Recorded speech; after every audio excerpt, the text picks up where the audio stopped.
Avec moi, j'ai Beb Dehomme, graphiste, illustrateur. Vous pouvez admirer ses œuvres exposées ici, qui est né à Fontenay-sous-Bois, qui est quand même un pool de graphistes, si on veut. Non, il y a Jean Giraud, qui est de Fontenay-sous-Bois aussi, Moebius donc, et qui donc, je crois que le choc, c'était justement le premier Métal Hurlant avec les dessins de Moebius. Donc, Beb Dehomme a fait des bandes dessinées dans Métal Hurlant, parfois sur scénario de Jean-Pierre Dionnet. Et puis, petit à petit aussi, il s'est surtout mis dans l'illustration pour la presse, l'édition. Vous l'avez vu peut-être dans Télérama, Libération, et aussi pour la publicité avec Thierry Mugler, Coca-Cola, Sony, etc. Qui a aussi travaillé au Japon. Voilà. Ensuite, Jean-François Deleuze, qui donc est biologiste et généticien, spécialiste de la génomique humaine. Bon, ben, vous le savez, vous venez de l'entendre. Et puis, Xavier Mauméjean, qui donc est un écrivain qui aime bien le mélange des genres, qui parle beaucoup des monstres. Il y a Frix, il y a l'homme-éléphant. Alors là aussi, c'est un mélange, puisque j'oublie le titre. Mémoire de l'homme-éléphant. Les mémoires de l'homme-éléphant, où l'on a un homme-éléphant qui mène des enquêtes un peu à la manière de Sherlock Holmes. Voilà, et c'est un diplômé en philosophie des sciences et religion. Hein. Bien. Et donc, pour parler du transhumanisme, qui est de plus en plus présent dans notre actualité, on peut se demander qu'est-ce que ça recouvre aujourd'hui? Est-ce que c'est tout nouveau? Ou alors simplement il y a un mouvement qui est en train de se créer grâce aux nouvelles technologies et à la biologie qui font que aujourd'hui ça devient une question centrale dans nos sociétés. Est-ce que quelqu'un peut dire quel est le mouvement transhumain aujourd'hui ?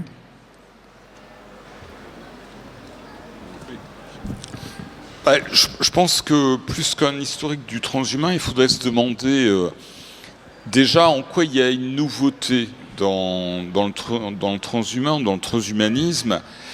Déjà le mot lui-même, historiquement, il n'est pas neutre. C'est Julian Huxley, biologiste, qui l'a forgé, qui était quand même contre son frère Aldous, très porté sur l'eugénisme, Julian. Donc le mot lui-même n'est pas neutre. Et puis, en fait, il faudrait distinguer ce qui relève de la nouveauté technologique, et de ce qui relève de l'éthique, de la morale du projet. Or, le projet n'a pas varié d'un cheveu depuis le début de l'humanité en Occident. C'est-à-dire que là aussi, le transhumanisme, c'est une éthique, une conduite, un comportement occidental. Quelle que soit sa réalisation dans le monde, il est teinté d'une vision de l'homme et du monde, de la culture, qui est typiquement occidentale.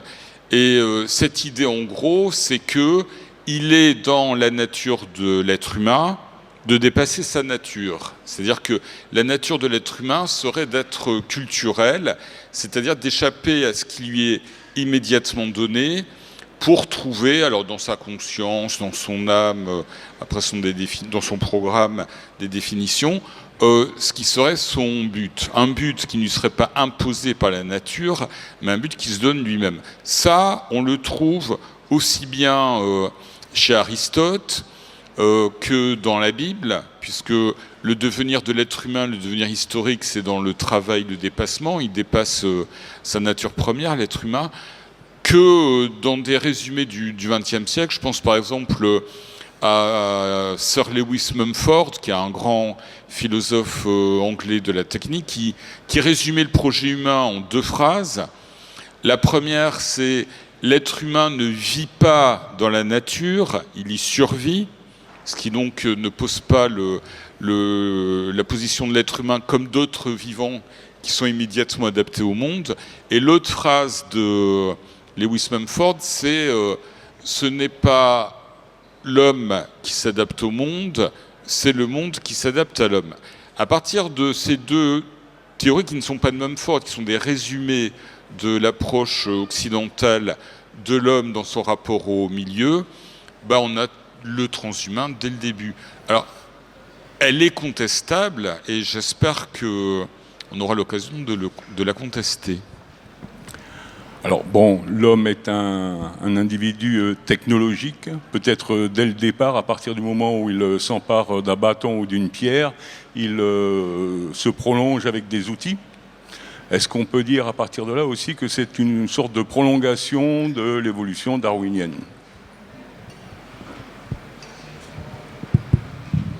Alors, on est clairement plus dans l'évolution darwinienne, on est dans l'évolution culturelle. On est sorti effectivement de l'influence des forces de la nature sur l'évolution, on est effectivement sur l'influence de notre culture. Et je crois que c'était Denis Buican qui appelait ça l'évolutique.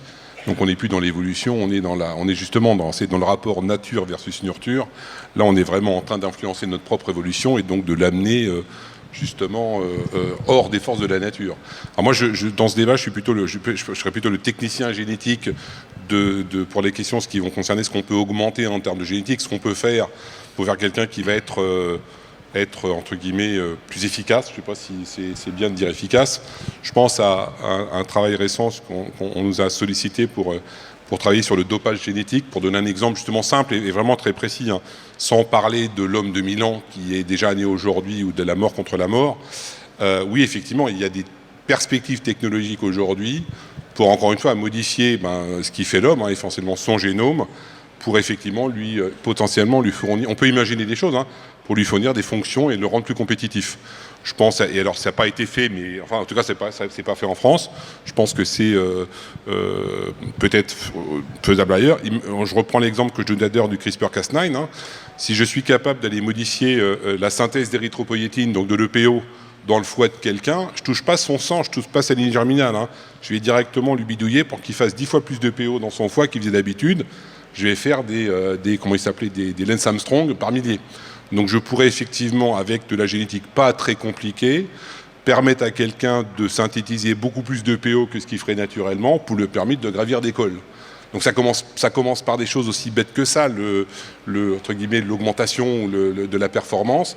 Et on peut imaginer, sans peut-être l'aspect vertueux, philosophique de l'évolution de l'homme demain, des aspects beaucoup plus mercantiles, comme ceux-là. Ou alors des choses un tout petit peu plus... je sais pas, je pense à ça, parce que je pense à l'image du sport, des handicapés qui n'ont pas de pied, que vous en avez tous vu, ces coureurs sud-africains qui, avec des espèces de lattes en ferraille, arrivent à courir le 100 mètres quasiment aussi vite que Usain Bolt, et donc avec un système prothétique. Donc voilà, donc évidemment aujourd'hui il y a des alors on peut aller beaucoup plus loin que ça, mais aujourd'hui on a déjà, sans même parler de l'intelligence artificielle et de la couche de neurones par-dessus le cerveau qui est plus compliqué, mais on a déjà la possibilité aujourd'hui soit de modifier le génome, soit sur des systèmes prothétiques effectivement d'avoir des humains plus performants. Voilà, oui, donc on nous promet la longévité, l'immortalité peut-être, et une augmentation des sens par le biais du numérique et par le biais du biologique aussi, avoir des prothèses qui nous augmentent davantage. Ça commence par le soin, donc est-ce qu'on peut dire aussi que la recherche médicale serait dans une optique aujourd'hui transhumaniste, bien qu'involontairement ? Alors, dans une optique transhumaniste, économiquement, non. Clairement, non. Parce que je pense que quelque part, malheureusement, le couperet de l'économie tombe et que il y a tellement de raisons d'imaginer que c'est pas aujourd'hui tellement viable dans la société dans laquelle on est que non. Par contre, qu'elle délivre des outils qui pourraient permettre de mener à ça. Les organes de remplacement, effectivement, c'est éminemment transhumaniste dans le sens où... mais par contre, ça s'accompagnerait aussi d'un cortège de comportements très néfastes. Aujourd'hui, on dit protégez vos organes, vous en avez qu'un. Si demain, on peut avoir des organes sur l'étagère qu'on aura peut-être un jour, on va avoir des comportements, on va se fiche que quelque part, son organe dépérisse parce qu'on va le changer. Donc, enfin, c'est le revers de la médaille. Mais évidemment, là, tout le travail sur la médecine régénérative qui permet de... Alors aujourd'hui, on ne fait pas des cœurs, on n'a pas des cœurs sur des étagères pour le remplacer. Mais bientôt, pour certaines parties du corps, on peut imaginer des os synthétiques, etc., pas forcément avec les mêmes fonctions. Oui, effectivement. Donc, ce qui aujourd'hui est développé pour des raisons médicales, pourra demain être perverti, alors diverti, parce que je ne suis pas sûr que ça soit une perversion, et justement par rapport à des comportements qui disent « je m'en fiche, je vais changer ».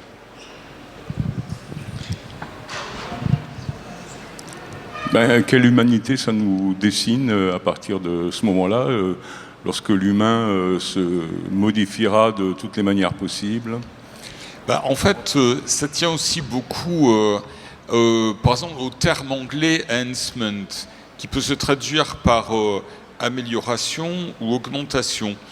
Et c'est pas simplement un choix de traduction, c'est un choix d'intention. Il y a deux traductions possibles. Soit quantitatif, vous augmentez, soit qualitatif, vous améliorez. Or, une approche qualitative, une approche quantitative, c'est pas du tout la même. Et le problème, c'est de savoir, il y a des tas de questions à se poser au fil de ces tables rondes, qui est de savoir quelle est, à aucun moment, on peut remettre en question la notion de progrès technique ou d'ingénierie. C'est l'intention et le choix et l'usage qu'on en fait qui pose problème. Or là, il y a quand même un changement dans la continuité avec le transhumain, qui est que jusqu'alors, dans l'intention de l'être humain, il y avait soit d'améliorer dans une ère stricte autour de lui ses capacités, une caméra c'est un œil, la main c'est le premier outil, etc. Soit de faire des doubles. Et donc c'est le choix du robot anthropomorphe, qui est peut-être pas d'ailleurs une bonne idée, la notion de robot anthropomorphe, sauf pour des raisons comme au Japon, de souci de l'autre, d'altruisme, etc. Mais il y a cette idée de soit de s'améliorer un peu, soit de créer des doubles. Or là, avec aussi une troisième chose qui est importante, qui est de se débarrasser de Dieu, de manière générale, le créateur. Or là, avec le transhumanisme, on renonce à tout ça. C'est peut-être bien, c'est peut-être mal, je ne sais pas, mais on a un changement d'optique, un changement d'intention. C'est-à-dire qu'il n'est plus question de double, puisque je me change moi, et il n'est plus question de Dieu, puisqu'il est question de l'être humain. Autrement dit, l'être humain renonce à ces deux champs d'investigation jusqu'alors, qui est que l'être humain se coupe de Dieu et l'être humain se coupe de l'homme. Et là, ça devient intéressant parce qu'on a un problème dont rien, moralement, éthiquement, ne nous préparait à la formulation même du problème. Bebdeum, dans les illustrations, on a quelque chose qui évoque la démarche transhumaniste. On a des visages qui ont l'air d'être des humains transformés. On a parfois des scarifications ou des incrustations de nanotechnologie. Est-ce que cette démarche, elle s'est faite comment? Elle n'est pas très réfléchie, elle est instinctive. C'est une vision d'artiste. Moi, j'ai aucun propos technique à donner parce que je ne connais pas énormément le transhumanisme. Simplement, ça m'intéresse parce que j'aime l'humain. J'aime l'imaginer ce qu'il sera demain. Et donc, je suis parti là-dessus. Je suis parti du métissage, en fait, et en poussant tout ça plus loin, dans l'outrance, on arrive forcément au transhumanisme le plus débridé et le plus fou. Oui, moi je pense aussi, pour l'animal, je pensais à la vache qui a un hublot qui permet de voir dans son estomac et que l'on retrouve dans la théorie des dominos à l'intérieur d'un sous-marin, qui montre bien que on est en train d'observer, de se modifier et d'observer ce qui se passe à l'intérieur et de changer les choses à partir de là. Alors, les mouvements actuels Aujourd'hui, ça devient un petit peu une nébuleuse, mais nous avons surtout l'aspect Google, qui, eux, sont ouvertement transhumains, si l'on veut. Il y a le mouvement World Transhumanity Association, qui est devenu ensuite Humanity Plus, que l'on représente par un H+, c'est comme un arrobase, mais on enlève le A et puis on a le H à la place. Et donc, ce mouvement-là, est-ce qu'on peut dire, bon, on dépasse l'humain, mais est-ce qu'il est encore altruiste? Est-ce qu'il pense encore à l'humain? Ou il est uniquement ultralibéral?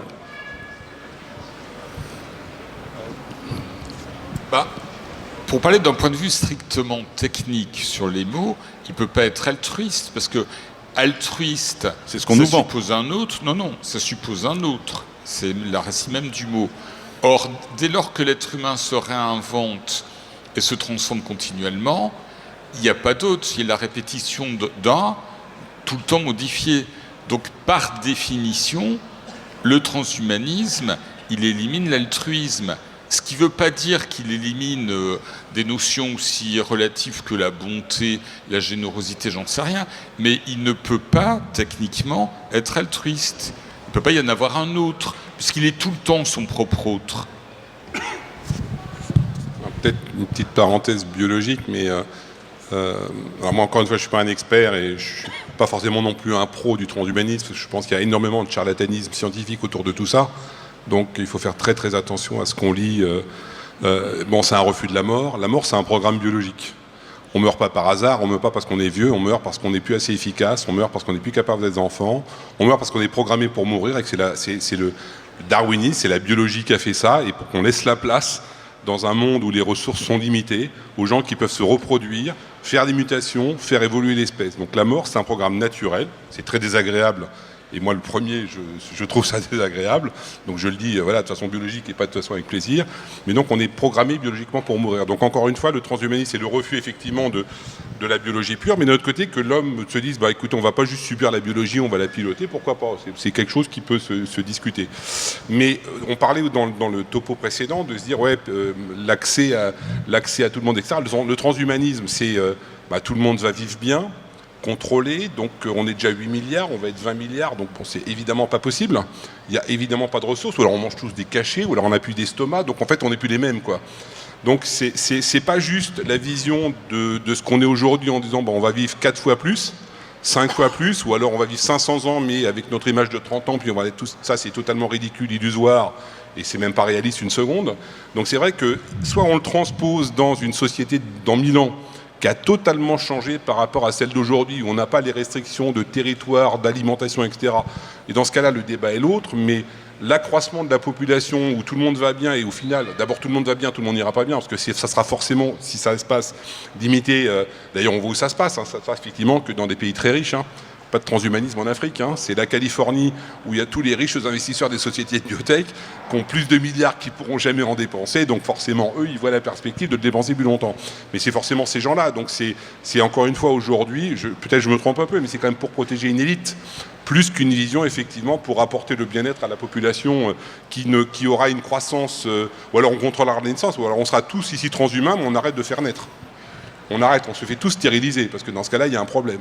Donc ce que je trouve un tout petit peu dommage, c'est tout ce qu'il y a derrière le rideau, des implications que ça apporterait, qui n'est pas aussi sexy que de vivre plus longtemps en bonne santé, ça qui, a priori, va intéresser un peu tout le monde.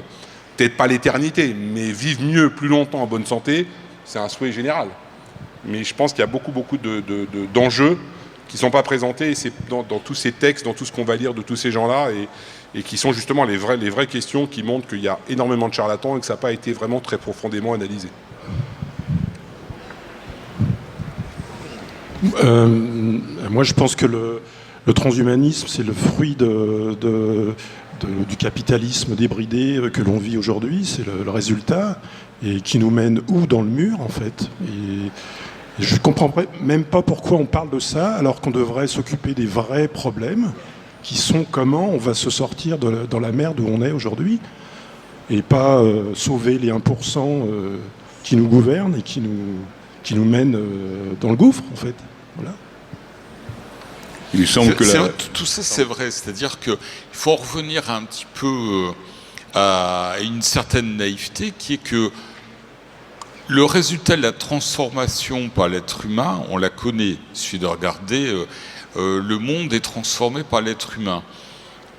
Avant de tenter une nouvelle approche qui serait de cette fois-ci transformer l'être humain par l'être humain, il faut voir qu'effectivement, ça peut paraître très naïf, mais qu'il y a des quantités d'êtres humains qui meurent, que le monde est merdique. Cette transformation, elle est peut-être à éviter pour essayer de réparer un peu, effectivement.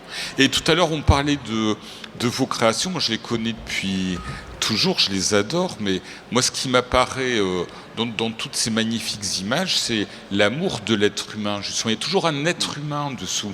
Il y a des enjolivements, une beauté. Moi, je me rappelle les couvertures magnifiques de Métal Hurlant, mais qu'est-ce qui ressortait au final? C'était un être humain et un amour de cet être humain. Là, il n'en est jamais question, cet amour d'être humain. Oui, on est uniquement dans la technoscience. Voilà. Alors, peut-être que tout ce mouvement-là se développe simplement parce que c'est possible. Ce n'est pas avec un projet au départ d'améliorer l'humain, mais c'est-à-dire nous avons les moyens de le faire, donc allons-y, explorons. Et en disant que ça aussi, ça fait partie de l'humain. C'est le désir, la curiosité qui vont toujours nous pousser vers l'avant. Oui, j'aime bien moi l'idée effectivement que c'est probablement une dérive. Encore une fois, je ne suis pas politisé, donc j'aime bien dire que c'est une dérive capitaliste, comme ça on a l'impression que je le suis, mais c'est vrai. C'est peut-être même un dérivatif de dire voilà, c'est amusant, c'est fun pour certains. Mais encore une fois, c'est une société transhumaniste agréable, c'est une société où tout le monde est transhumain. Parce que si tout le monde n'est pas transhumain, évidemment, on a une élite. Et puis on a des mecs qui bossent pour cette élite. Donc c'est encore pire que ce qu'on a aujourd'hui. On a déjà cette segmentation, même au niveau national et international, pour là qu'elle soit un peu pire. Donc verser dans ce truc-là, parce que c'est évidemment là que ça va aller. Donc et si on est tous transhumains, alors c'est une société totalement aseptisée. Ou alors on est tous pareils, on a tous la même vie, forcément on va tous se ressembler. Ou alors on va tous vouloir avoir les mêmes types de capacités, alors qu'en fait, ce qui fait la richesse, en tout cas moi, comme je le vois, et encore une fois, je me trompe peut-être, c'est la diversité qu'on a. Je pense qu'on a du mal aujourd'hui déjà à accepter. Quelles que soient les maladies qu'on regarde, on est tous dans une gaussienne. Alors on est content qu'on est au milieu de la courbe. La gaussienne, c'est la fameuse courbe en cloche que tous ceux qui ont fait un peu de maths et statistiques, donc ce qu'on appelle la distribution normale.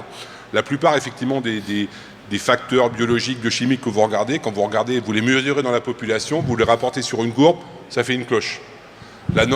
Quand vous tassez le milieu de la cloche, c'est en gros 90% des gens sont là. Et puis il y a 10% dans les extrêmes. Si on fait la taille, le poids, les maladies, on va trouver ça. Et le monde aime bien le milieu. Les extrêmes, on a tendance à penser que c'est des déviants. Les malades, voilà, les handicapés, on n'aime pas trop. Mais pourtant, c'est juste des gens de la même distribution de notre population qu'on n'accepte pas. Donc on n'accepte pas aujourd'hui les handicapés et on veut faire de la normale des transhumains. Donc c'est philosophiquement et intellectuellement, moi ça me dérange vraiment énormément. Et voilà, et encore une fois, et je pense que c'est juste un élément pour développer des segmentations et des différences dans la population qui est dramatique, quoi. Il se peut que tout le monde ne bénéficiera pas des mêmes changements. Il peut y avoir des augmentations qui sont faites selon les individus ou disons les classes sociales. On aura peut-être envie de donner à un travailleur les capacités d'être plus efficace, d'être plus costaud, ce qui ne sera pas la transformation accordée à quelqu'un qui a une autre activité. Si c'est au bénéfice de l'employeur pour qu'il soit plus productif, c'est pas cool. Voilà. Puis surtout, avant d'en arriver à la conscience collective dans un ailleurs indéterminé, on peut imaginer que s'il n'est qu'augmenté physiquement ou en partie intellectuellement, l'être humain il sera le même que maintenant, dans le fond, sur le fond. Donc on peut imaginer un peu une discussion qui serait la stricte équivalente de celle qui était aux États-Unis dans les années 50 quand arrivait le nouveau réfrigérateur Philco. Donc un réfrigérateur transparent, donc tout le monde venait voir le Philco, on appelait les voisins pour qu'ils voient le Philco, jusqu'à ce que les Jones qui habitent à côté aient le nouveau réfrigérateur Philco. Et donc on en arriverait à une modernité dans les moyens mais une espèce de médiocrité des buts, parce que ça changerait pas, quoi. T'as vu, l'œil du voisin, il est mieux que le tien. Et il y a du chemin à faire avant cette fameuse conscience collective qu'on nous promet. Oui, enfin, on joue sur le désir, quoi. Alors, bon, je cherchais l'idée suivante, c'est-à-dire que on nous vend toujours le désir. Est-ce que on peut arriver très loin à une séparation de l'humanité en plusieurs branches à ce moment-là, un dimorphisme, où nous aurions une humanité, disons, naturelle, une humanité qui serait évoluée, qui serait supérieure à l'autre. Bon, ça, il y a quelques fantasmes de science-fiction là-dedans. Non, ce sont des scénarios qui sont prévus, enfin qui théoriquement sont déjà formulés. Il y aurait une espèce de conscience collective avec échange d'informations et des individus, la notion de conscience individuelle. Mais effectivement, ça entraînerait des différences fondamentales. Donc on peut imaginer que l'une vivrait en ayant quand même besoin de l'autre. Parce que si vous êtes une conscience collective, il vous manquerait l'information que vous donne le vécu individuel. Donc on peut imaginer deux types d'humanité. Ce serait d'ailleurs pas la première fois que des humanités coexistent.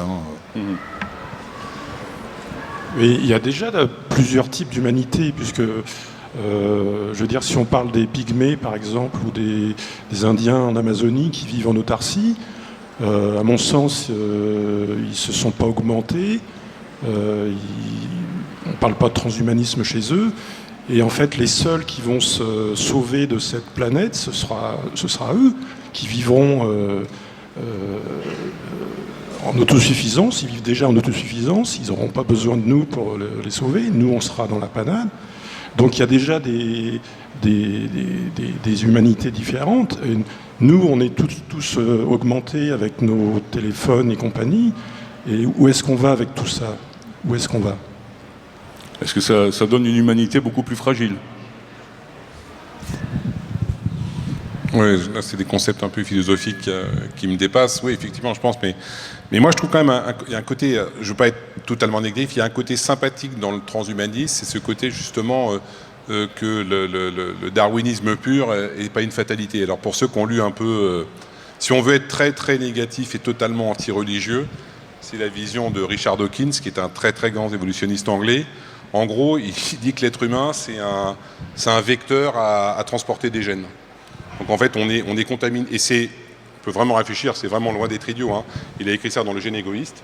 Et en fait, la forme vraiment prédominante, c'est l'ADN. Hein. Et l'ADN a trouvé l'être humain et la reproduction sexuée pour se transmettre. Qu'est-ce qui va rester de nous dans des millions d'années si on a des enfants et des enfants et des enfants ? C'est notre ADN, qui aura été perpétré et qui sera différent à travers quelques mutations, mais lui sera toujours là. Qui sera transmis de génération. Et ça, si jamais il n'y a pas une guerre ou des problèmes de ressources, dans des millions d'années, on peut imaginer que la reproduction continue et que l'ADN soit toujours là et nous, on sera mort. Donc on est un sac, une vision un peu très non anthropomorphique de voir l'homme, pour effectivement reproduire de l'ADN. Donc se dire que ça, c'est pas très cool comme vision quand même de la vie, et de se dire, on peut un peu détourner le chemin et de se dire, on va pas subir ce totalitarisme de l'ADN et on va essayer un peu d'influencer notre vie en changeant effectivement ces programmes biologiques qui ne sont pas très intellectuellement peut-être satisfaisants, mais dont on peut vraiment comprendre le sens biologique. Ça, je trouve que c'est à discuter, mais je serais d'avis de ce que disait BFDM tout à l'heure, c'est-à-dire qu'il y a déjà beaucoup de choses à augmenter sans vouloir augmenter les gens qui sont aujourd'hui à peu près normaux, quoi. Et c'est vrai que là, on est en train, et je vois vraiment ça comme étant encore un élément de différenciation de la population, et donc assez mauvais pour l'humanité, avant d'essayer effectivement d'accepter. Aujourd'hui, on n'accepte pas le handicap en France, et dans plein de pays, ou mal. Il suffit d'aller regarder des rampes, il faudra passer des fauteuils, je ne sais pas comment c'est fait ici, j'espère que c'est bien, mais je n'ai pas regardé. Et donc, et là, évidemment, il y a un progrès majeur à faire là-dedans, et c'est tout simplement apporter des prothèses un peu, etc. Il n'y a pas d'énormes programmes pour changer ça. Donc il y a plein de pathologies auxquelles on ne fait rien, et on va vouloir augmenter quelqu'un qui court déjà un peu pour courir un peu plus vite. c'est quand même un peu une vision quand même pas super de l'humanité et de la vie qu'on devrait avoir et de la population. Il y a une vision de l'efficience peut-être dans la mesure où on pense que la nature est imparfaite, elle commet parfois des erreurs, tout le monde n'est pas égal finalement de ce point de vue-là, et on pense que notre savoir nous permettra à chaque fois d'améliorer, de réparer, et que si le potentiel humain n'est pas entièrement exprimé, eh ben, il suffit de s'y mettre pour arriver à le réaliser. On est dans vraiment une idée de perfection. Et encore une fois, je connais pas grand-chose, c'est juste, je vous le dis sincèrement que je le pense, mais cette idée d'efficience, elle n'est pas éminemment capitaliste? Elle n'est pas éminemment de vouloir produire quelque chose? Est-ce que la vie de l'être humain, c'est de produire quelque chose, systématiquement? C'est une vision très particulière de vouloir produire. Pourquoi on ne pourrait pas imaginer une société contemplative où il y a des ressources et que tout le monde s'apénare? Enfin, c'est vraiment extrêmement dirigé cette façon de voir cette efficience vers la production. Et encore une fois, je suis ni communiste, ni marxiste, ni quoi que ce soit, mais je vois ça comme étant vraiment éminemment capitaliste dans le concept. Elle est capitaliste et elle est fondamentalement religieuse, parce que l'université du transhumanisme, je crois que c'est son nom à Silicon Valley, ou Nick Bostrom par exemple, sont des gens qui sont farcis de lectures mal digérées, de la gnose, des pensées orientales, etc. Et qui font que, oui, il y a cette idée que la nature est mal faite, Dieu n'a pas eu le temps de faire les finitions, et donc on arrive, mais c'est quand même assez malsain. Et puis, j'ai du mal à sortir de ce point qui est que, par exemple, pourquoi s'extasier, s'esbaudir d'avoir une vie qui augmenterait de 50 ans, alors que actuellement, à cette heure-ci, là où on parle, il y a des gens qui seraient heureux d'avoir une augmentation de vie d'une semaine. Eux proposeraient en même temps de soigner la personne et de le prolonger un petit peu. Mais c'est vrai, mais ça ne se fait pas. Oui. Il y a les faits, il y a ce qu'on dit. Or, dans les faits, toute cette discussion, elle porte sur l'oubli qui est actuellement, à cette heure-ci, des millions d'êtres humains qui meurent. Et ça peut paraître naïf, mais on ne peut pas en démordre de ça. À considérer une humanité normale, l'humanisme, c'est déjà une augmentation du savoir. Alors, est-ce qu'il y a encore de l'humanisme dans le transhumain ? Puisque l'augmentation du savoir peut supposer aussi l'augmentation de toutes nos possibilités. Dans l'humanisme, il y avait une notion d'évolution morale, tandis que le transhumain est une évolution physique. La morale n'est pas prévue. Oui, uniquement technocentriste. Et qu'est-ce qu'on peut imaginer donc à partir de là sur les dérives? Comment ça commence d'ailleurs?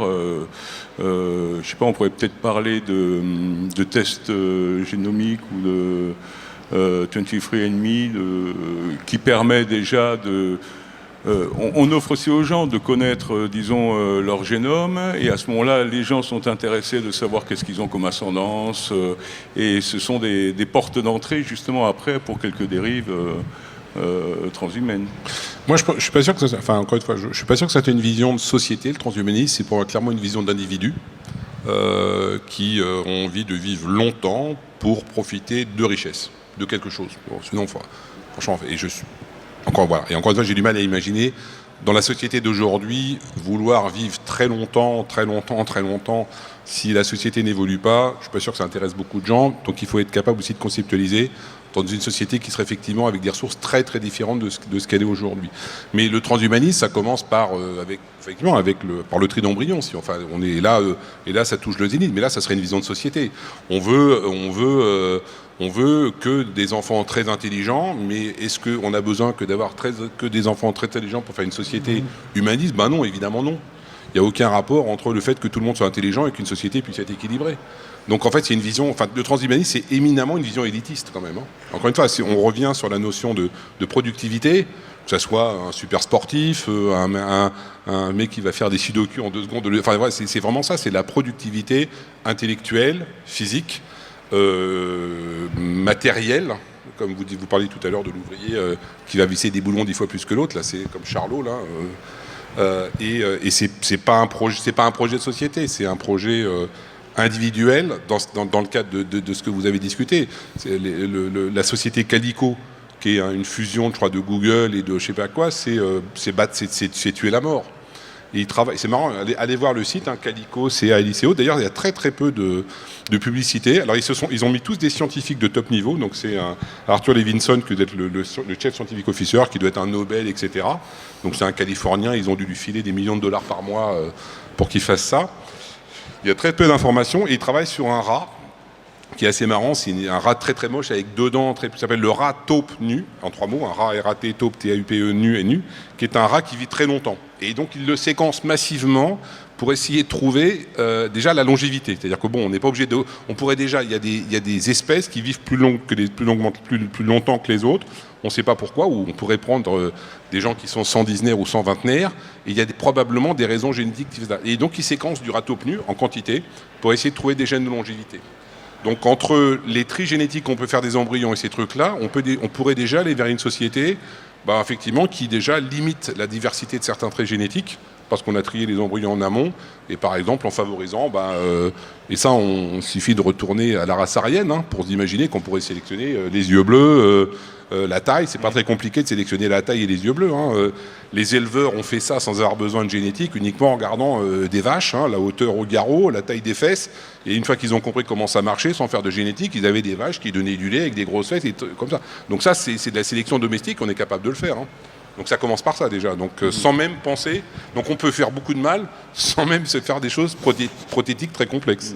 Il me semble que Julian Huxley, déjà, donc le frère d'Aldous, qui était le premier secrétaire de l'UNESCO, prônait une sorte d'eugénisme modéré, dans la mesure où l'on élimine toutes les imperfections. Et donc il y a, c'est vrai peut-être dans le gène du transhumain, une question d'eugénisme. Il y a un tri, non ? Comme on l'a dit souvent ici, tout le monde est d'accord, il y a déjà un tri social, un tri financier. On entend très peu parler de transhumanisme dans les bidonvilles. C'est ce que j'ai dit depuis tout à l'heure. Et quand on parle d'un trait qu'on veut éliminer, encore une fois, c'est le biologiste qui parle, le trait il est délétère à un moment donné. Je veux dire, aujourd'hui on a du diabète parce que pendant des millions d'années, ou des milliers d'années, parce que en fait les gènes qui aujourd'hui font qu'on a du diabète étaient extrêmement favorables dans un environnement donné où les ressources n'étaient pas les mêmes. Et il a permis à des tas de gens de survivre. Et cette même variation génétique qui était extrêmement bénéfique il y a quelques centaines de milliers d'années devient aujourd'hui très néfaste, parce qu'on est dans un monde d'abondance. Et donc vous voyez que quelque part, je crois que j'avais une question tout à l'heure de quelqu'un, le monsieur qui est en face de moi là, sur la stagnation ou l'élimination des choses dont on ne sait pas ce qu'elles pourraient devenir. C'est vrai qu'il faut aussi regarder une mutation à un moment donné n'a d'intérêt qu'effectivement dans le contexte environnemental dans lequel on la place aujourd'hui. Et il y a plein d'exemples aujourd'hui, il y a plein de maladies qu'on a aujourd'hui qui étaient des mutations extrêmement bénéfiques avant. Il y a 2-3 exemples connus, il y a probablement la prédisposition à l'asthme. Il y a beaucoup d'enfants asthmatiques aujourd'hui parce que ce sont des mutations qui avant protégeaient contre les infections. La drépanocytose, la fameuse, quand votre globule rouge il est plus rond et qu'il a une forme un peu de faucille et qu'en fait il bloque un petit peu éventuellement les vaisseaux et qui comme ça il contrarie la pénétration du vecteur qui fait la malaria. Effectivement, c'est parce que c'est ce qu'on appelle un polymorphisme balancé. Ça crée la drépanocytose parce que malgré tout cette forme d'hématie est pas terrible, mais ça protège contre la malaria. Et donc dans les zones endémiques de malaria, les gens n'ont pas la malaria parce qu'ils ont de la drépanocytose. Mais quand il n'y a plus de malaria, vous avez juste la drépanocytose. Donc vous changez le contexte et vous changez l'impact d'une mutation.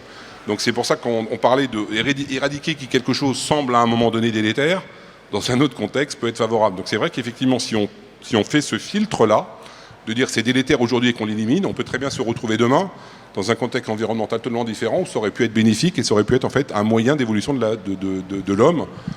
C'est peut-être une caricature, mais pas si loin que ça. Oui, comme quoi certains des fantasmes à ce moment-là du transhumanisme ne sont peut-être pas si près d'arriver. Je crois qu'il y a les questions épigénétiques aussi qui font que ce n'est pas seulement une fonction, un gène, et puis on joue à partir de là. Je crois qu'on n'y est pas encore finalement. Bon, après, quel avenir on peut dessiner? Je repose la question avec ça. Je ne suis pas certain que ce soit une question d'avenir, mais une question de présent. Parce qu'il y a un mot qu'on n'a pas encore prononcé, qui est la notion de liberté. Et un discours sur un éventuel futur du transhumain, ça permet en fait de diriger ou de déterminer le présent. Bon, il y a un déplacement dans le transhumanisme sur la notion de liberté individuelle notamment. Bon, ici, dans cette assistance, ici, qui a choisi son corps? Quelqu'un, personne. Bon.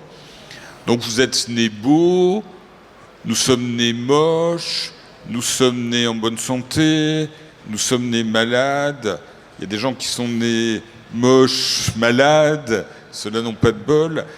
Tout ça outrepasse la liberté. Vous avez votre corps et vous faites avec. Un point, c'est tout, on est tous comme ça. Bon.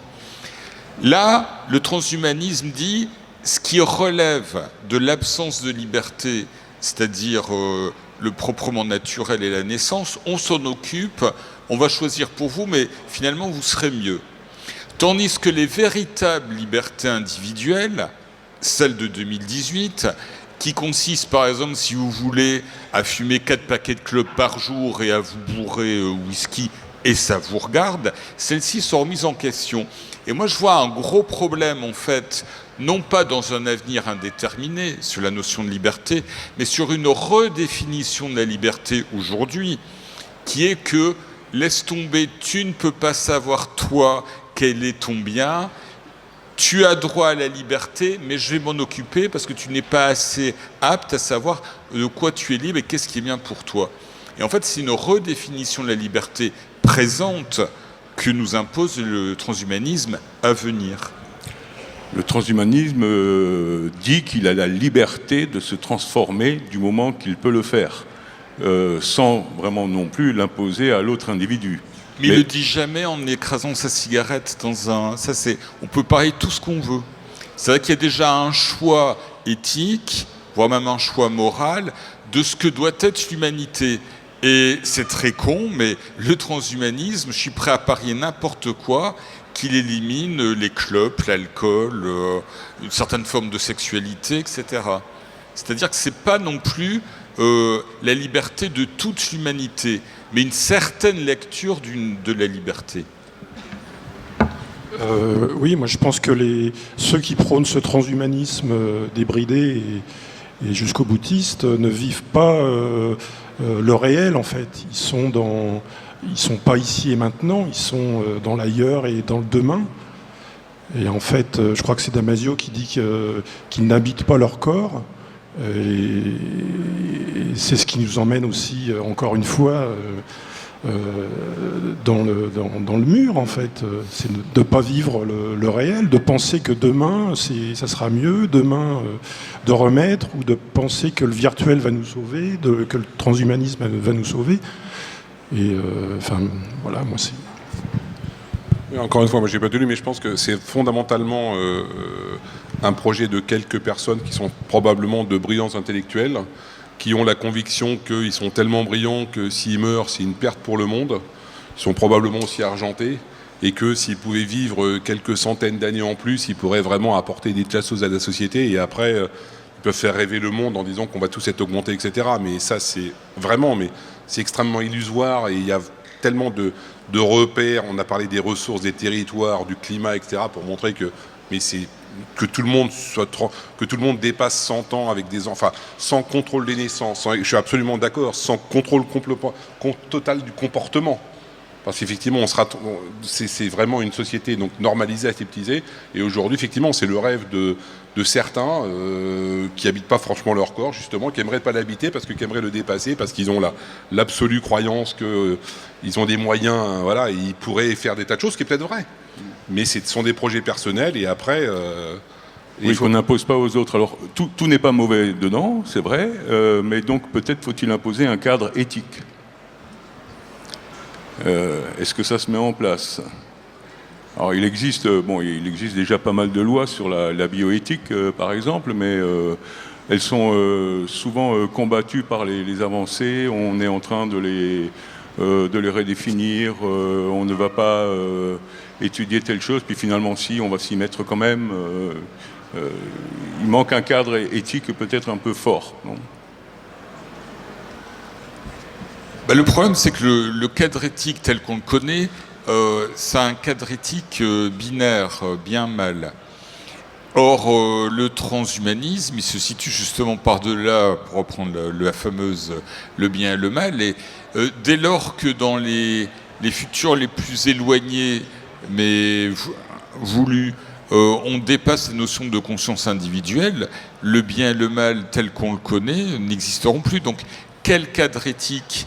Si c'est le cadre éthique du transhumanisme, bonjour.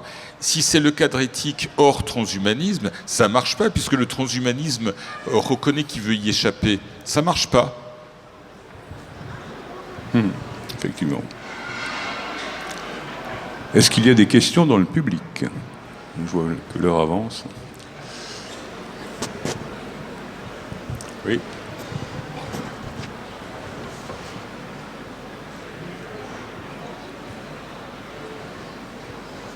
Oui, j'aimais beaucoup l'idée du corps vecteur de l'ADN et j'aimerais vous soumettre un petit scénario de science-fiction.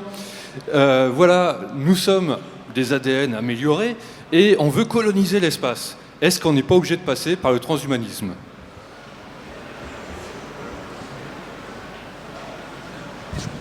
Pour résister aux rayons cosmiques, par exemple.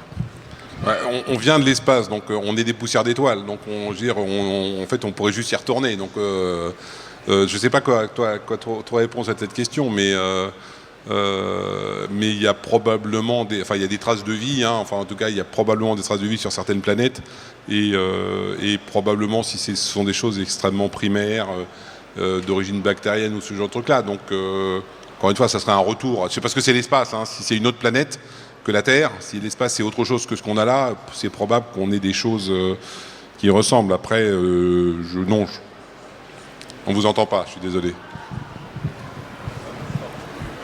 Puis quelle est la séduction du projet on veut coloniser l'espace. Est-ce que c'est pas l'idée des transhumanistes de se dire on est tellement bien qu'il faut qu'on aille polliniser l'espace et que pour ce faire, il faut absolument dépasser les capacités du corps pour pouvoir vivre beaucoup plus longtemps, pour faire ces distances incommensurables, etc. Est-ce que c'est pas finalement leur but mégalomaniaque et un peu spirituel ? L'exploration de l'espace est inscrite dans les projets transhumanistes. Ils en parlent. Donc il y a bien ce projet d'aller ailleurs et à ce moment-là de se transformer pour pouvoir s'adapter à un nouvel environnement, par exemple. Enfin bon, on connaît nombre de récits de science-fiction. Le premier, même, c'est Demain les chiens, où l'humanité se transforme pour vivre sur Jupiter. Il y a Homme Plus de Frédéric Paul, où le pauvre humain transformé pour aller vivre sur cet environnement pourra peut-être y résister, mais du coup, il n'a plus rien d'humain et il se rend compte en même temps de ce qu'il perd. Mais juste un truc très simple. On va se transformer pour coloniser l'espace. OK pour lire un bouquin, OK pour voir un film, mais là, à cette heure-ci, si je vous dis on va se transformer pour coloniser l'espace, ça vous dit ?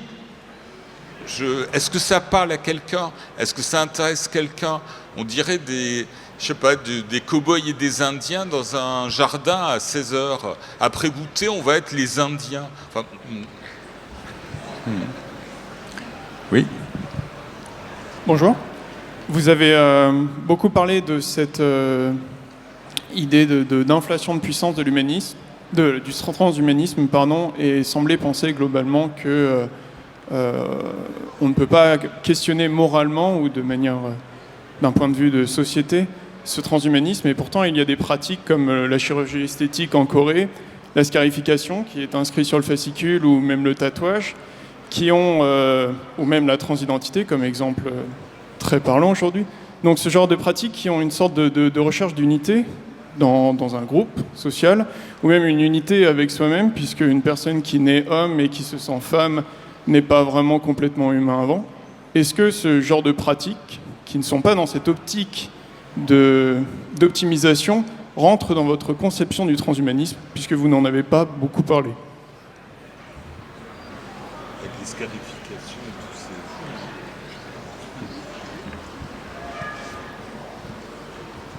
Oui, vous avez raison, oui, mais on n'en a pas parlé. Oui, c'est le début du transhumanisme. De toute façon, rien que de prendre des anxiolytiques ou un sédatif, c'est déjà s'augmenter. Donc, ça commence dès l'aube de l'humanité, je pense qu'on s'est augmenté. Après, il y a des limites, peut-être... notre monde est limité, le transhumanisme doit l'être aussi, sinon c'est absurde. La frontière est entre la réparation et l'amélioration. On peut réparer. Il y a une autre frontière, une autre chose dont on n'a pas parlé, c'est la notion de symbole, de symbolique. Il n'y a pas de symbole dans le transhumanisme. Dans les pratiques que vous évoquiez, et dont il y aura des tables rondes qui en parleront, comme les scarifications, les tatouages, il y a une notion qui peut être spirituelle, même pour un individu. Il y a un très beau livre sur l'automutilation qui est paru il y a 1 an ou 2, et une valeur symbolique. J'en vois pas dans le transhumanisme. Je vois une valeur idéologique, pas une valeur symbolique. Alors moi j'aurais une question s'il y a un juriste dans la salle, parce que, et encore une fois je devrais le savoir, mais il faudrait que je trouve ce texte de loi. En fait, il semblerait que notre corps ne nous appartienne pas vraiment au devant de la loi. Donc le transhumanisme peut suggérer qu'on modifie notre corps, et ça c'est probablement au niveau juridique interdit, jusqu'à certains niveaux. Et je pense que notre corps ne nous appartient pas au devant de la loi pour éviter que on puisse le vendre, comme la vente d'organes, etc. Donc je suis désolé de frustrer certains, mais votre corps ne vous appartient pas. Donc parce qu'effectivement vous ne pouvez pas le prendre. Donc le transhumanisme va poser aussi des questions comme ça, parce qu'à partir du moment où il ne nous appartient pas, on ne doit pas pouvoir le modifier de façon n'importe comment sans que ça pose des vraies questions au niveau même juridique. D'où dans les textes, un des premiers items, c'est de dire qu'on a la liberté, on veut avoir la liberté de se transformer.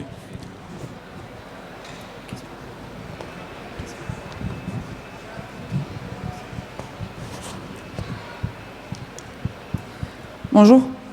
Vous avez commencé par l'exemple de gens qui avaient été amputés des jambes, par exemple, et à qui on mettait des prothèses pour pouvoir faire du sport.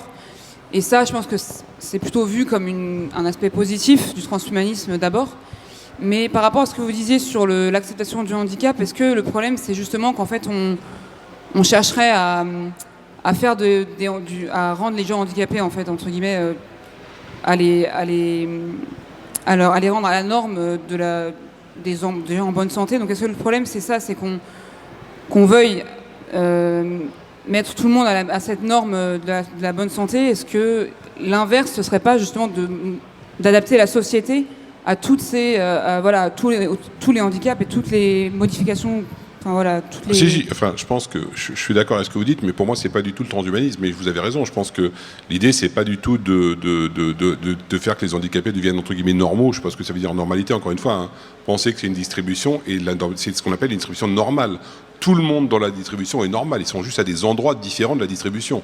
Les handicapés, il faut juste leur fournir de quoi s'insérer dans la société et qu'ils aient les mêmes droits et capacités que tout le monde. Il ne faut pas essayer de les mettre au milieu de la courbe, etc. Il faut juste les accepter, leur donner les mêmes possibilités. Et en plus, si on peut, ceux qui sont malades, les soigner, etc., évidemment le faire. Mais je suis entièrement... Mais pas d'essayer de pointer vers une normalité qui me semble être justement vers le transhumanisme, aseptisé, tout le monde pareil, comportement identique, tout le monde un enfant et pas plus comme en Chine, parce que sinon la société explose et après il faut aller coloniser Mars, parce que entre le soleil qui va péter dans 2 milliards d'années et les ressources, on pourra plus rester là, etc. quoi.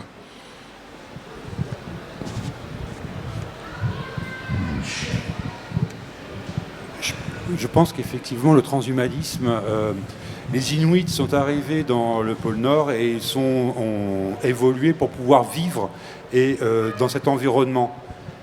Il va falloir que nous-mêmes nous adaptions à d'autres environnements, soit sous les océans, soit dans l'espace pour aller chercher des ressources, parce qu'on est 8 milliards, et bientôt on en sera 20, et 30, 40, et notre planète Terre ne pourra pas subsire. Et nous sommes des colonialistes depuis la nuit des temps. Donc à un moment, il va falloir aller ailleurs. Et le transhumanisme n'est pas fait que pour les bourgeois et les richards, mais aussi fait pour aller voir ailleurs, parce qu'on n'a pas le choix. C'est une forme d'évolution. Nous évoluons, Darwin l'a dit, continuons à évoluer.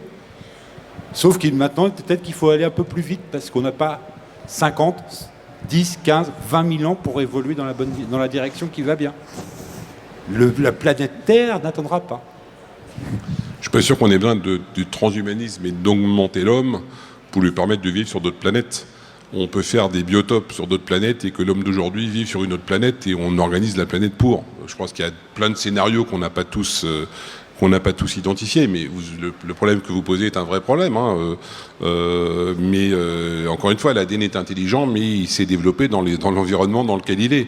L'ADN qu'on a aujourd'hui, c'est pas qu'il y a d'autres planètes et c'est pas effectivement que le Soleil va péter dans 2 milliards d'années et que si jamais les gens font rien, malheureusement, il va effectivement plus se propager. Et donc il y a un risque pour l'ADN aussi. Il suffit tout simplement de ne pas faire d'enfants. Si vous voulez arrêter la dictature de l'ADN, vous procréez pas et vous arrêtez votre lignée. Et ça va assez vite. Donc sur ce concept-là, encore une fois, il y a effectivement la destinée de l'homme, c'est peut-être, vous savez, même sans parler de la Terre, il suffit d'imaginer les perspectives du GIEC et de l'augmentation de la température et du climat pour imaginer qu'il y ait des choses beaucoup plus rapides qui arrivent. Donc, et ça, on ne sera pas transhumain avant d'avoir 2 degrés de température de plus dans les dents. Donc, il y a effectivement, donc on revient sur le point, il y a des choses extrêmement importantes aujourd'hui à prendre en compte, qui fait qu'effectivement, on doit modifier nos comportements avant de modifier notre apparence.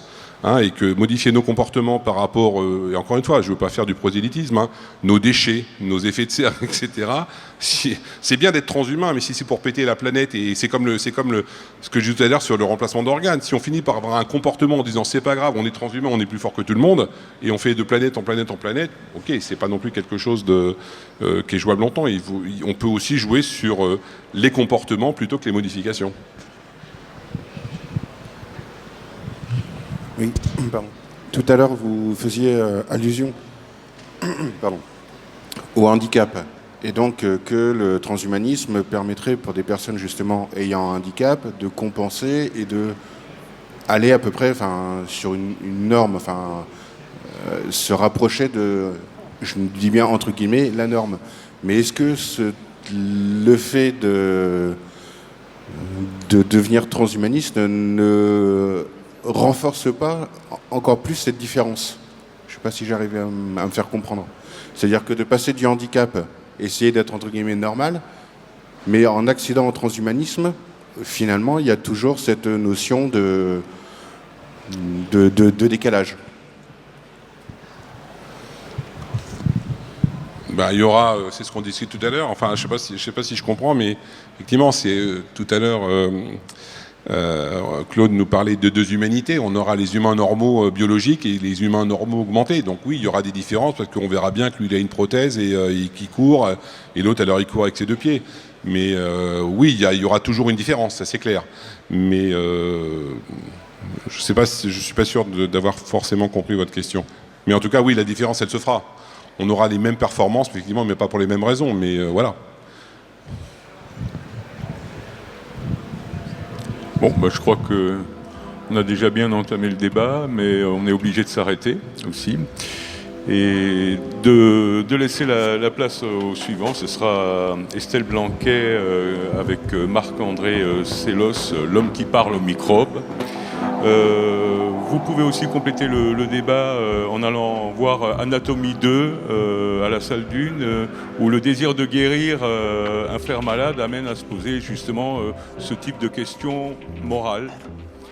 Et vous retrouvez aussi nos auteurs en dédicace à la librairie.